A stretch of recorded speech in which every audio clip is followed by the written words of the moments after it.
Click the bell icon to get latest videos from Ekeeda. Hello friends, I welcome you all to this video. We are with the ninth chapter of microwave engineering, where the transmission of microwave signal with the help of single conductor transmission line, and this time for this chapter we have the circular cross section to the waveguide. Hence the name of waveguide is circular waveguide here. We started to see the analysis corresponding to the circular waveguide, first of all having the knowledge of coaxial transmission line, the conventional case here.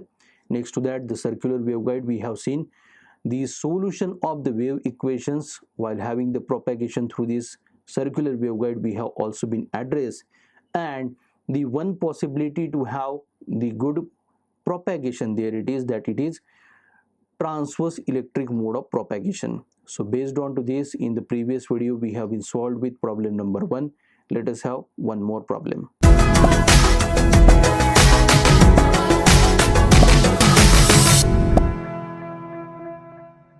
So here we are provided with the problem statement.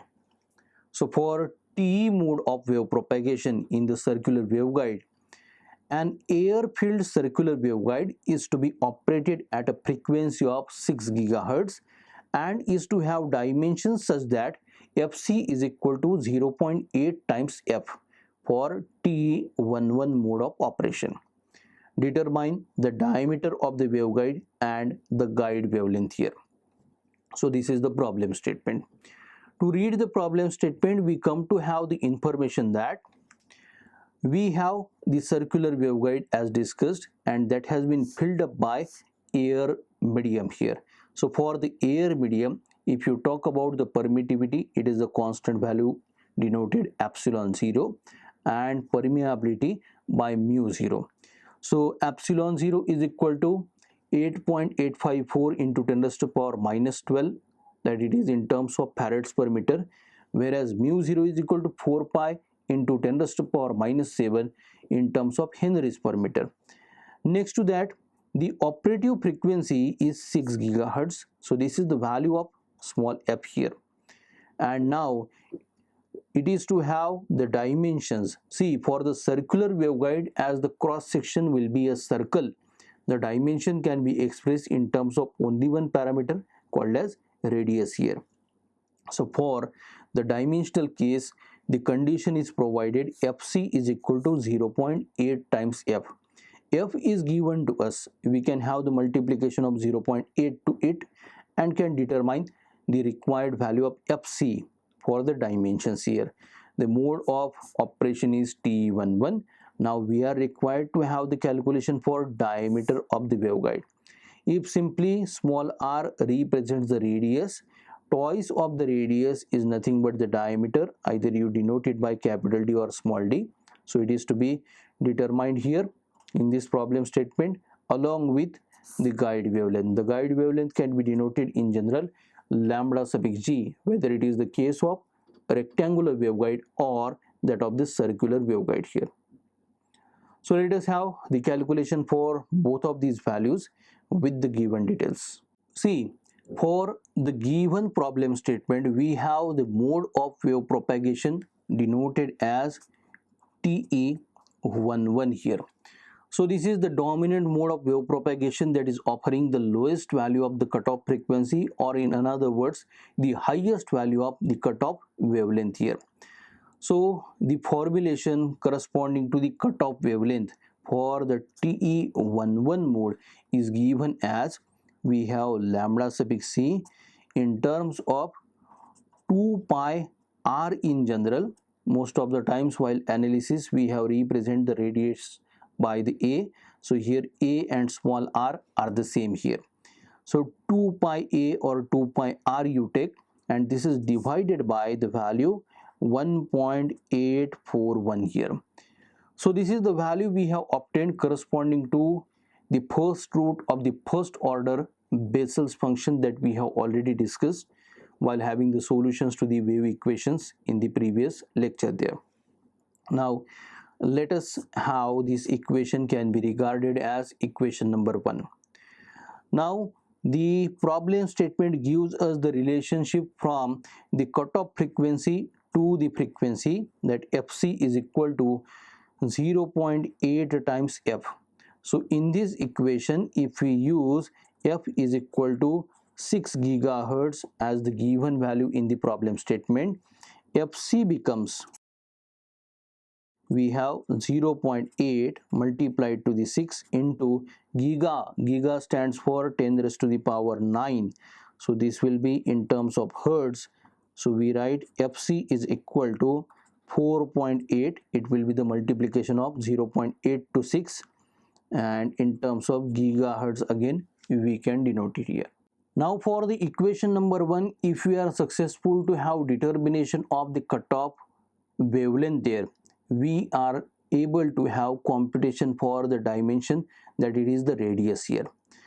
So now we have the cutoff frequency. From the cutoff frequency, cutoff wavelength can be related here. So let us make the use of lambda c representing the cutoff wavelength, which is the ratio of c to that of Fc here. So they are inversely proportional to each other, whereas the constant of proportionality is c, the velocity of light into the air or free space medium. So let us have substitution of this constant velocity value and that of the Fc that just now we have determined. So therefore lambda c to the next step can be given as, we have 3 into 10 raised to the power 10 in terms of centimeters per second for the c, whereas Fc is equal to 4.8 into 10 raised to the power 9, that it is of gigahertz, 4.8 gigahertz here. So this gives us the value simplified for the lambda c as, we have 30 divided by 4.8, if you cancel out 10 raised to power 9 from numerator and that of the denominator. So finally we have lambda c is equal to 6.25 in terms of centimeters here. So while using this intermediate value, we can have substitution to the left hand side for equation number 1. So therefore equation number 1 implies, we have 6.25, the left hand side in place of LC, it is equal to 2 pi r in general divided by 1.841. So to see the relationship LHS to RHS, we have pi as a constant, only one unknown r can be determined here.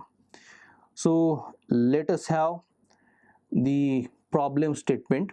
As per the problem statement, we are required to have the value of diameter. So diameter is equal to d given in terms of twice r. So therefore onto the RHS, what we have 2 pi r, we can represent it to the form, on the RHS we shall be writing pi into capital D. D is substitution for the twice r and it is divided by 1.841 as it is, whereas LHS is also same 6.25.